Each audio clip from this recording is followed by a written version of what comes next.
que a grande questão quando a gente trata de reforma tributária que está na cabeça de todo mundo é o impacto que essa reforma tributária vai trazer efetivamente para as empresas, para as pessoas, né? Você poderia comentar um pouquinho, Roberto, com relação à redução da alíquota do imposto de renda, tributação de dividendos, que tipo de impacto isso pode gerar?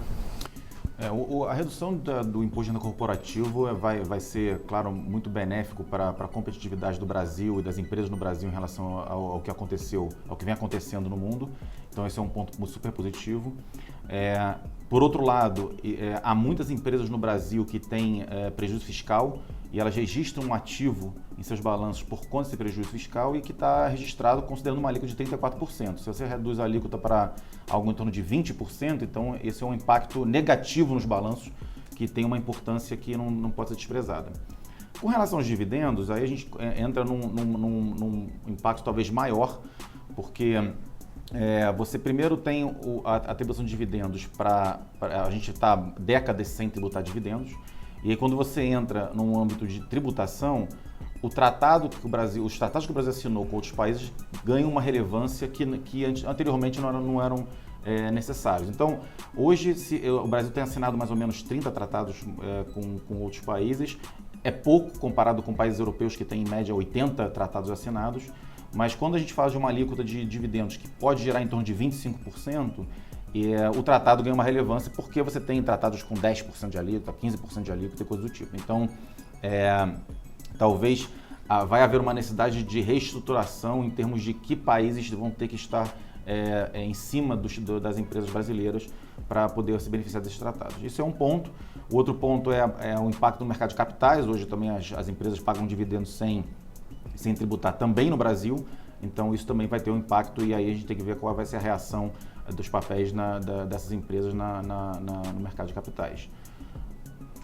Existe um terceiro aspecto talvez aí, né, Roberto, que também é a questão de você deslocar a tributação e a atenção das fiscalizações dos grandes contribuintes, das grandes empresas, tendo que se readequar a uma fiscalização mais ostensiva, talvez para as pessoas físicas, para os contribuintes menores que vão ser quem recebem os dividendos, né? Então você tem, por um lado, um aspecto benéfico, né, de maior competitividade, mas por outro, talvez a administração tributária tenha que se readequar para poder fiscalizar mais pessoas e não só os grandes contribuintes. E talvez aqui, ampliando um pouco o nosso debate, para além do imposto de renda, me parece que o grande impacto da reforma tributária no que diz respeito aos tributos sobre consumo, o IBS, ou um VAT, etc., é a redução da complexidade do ambiente tributário brasileiro, né?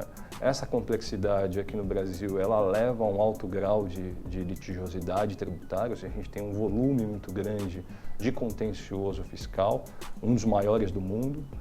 E certamente uma grande parte desse contencioso é por conta da complexidade, da dificuldade de interpretação de regras, a dificuldade de apuração dos tributos, conflitos de competência entre entes tributantes, e a unificação de 5 tributos em um só certamente vai colaborar muito para a gente também reduzir a complexidade, o grau de litigiosidade e, consequentemente, ter uma grande melhora do ambiente tributário brasileiro.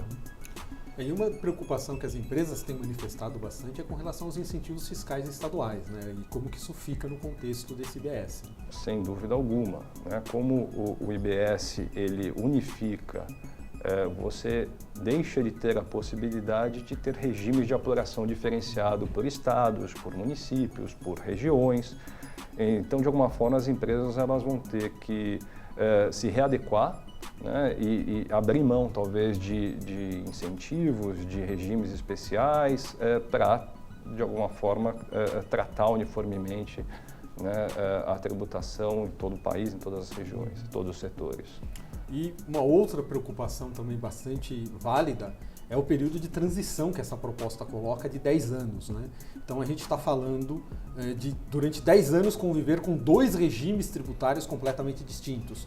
De um lado, você tem um ponto positivo, porque é um período onde as empresas podem se adaptar e verificar qual seria a sua nova carga tributária, mas do outro lado, do ponto de vista de compliance, gera uma complexidade muito grande nesses 10 anos. Né? E é algo que vai ter que ser tratado no contexto do debate desta reforma.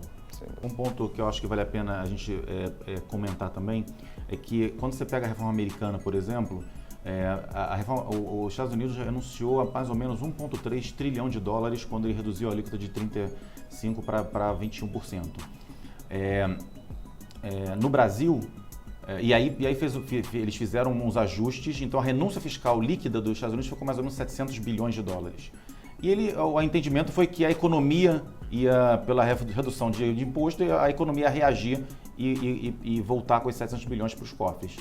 O Brasil não está com essa mentalidade, não há uma tendência de haver uma renúncia efetiva fiscal para que a economia reaja e consiga cobrir isso. No Brasil, a tendência é que haja um imposto, você reduz o imposto, você paga com outro imposto. Isso eu acho que talvez seja uma coisa importante e talvez por isso a transição.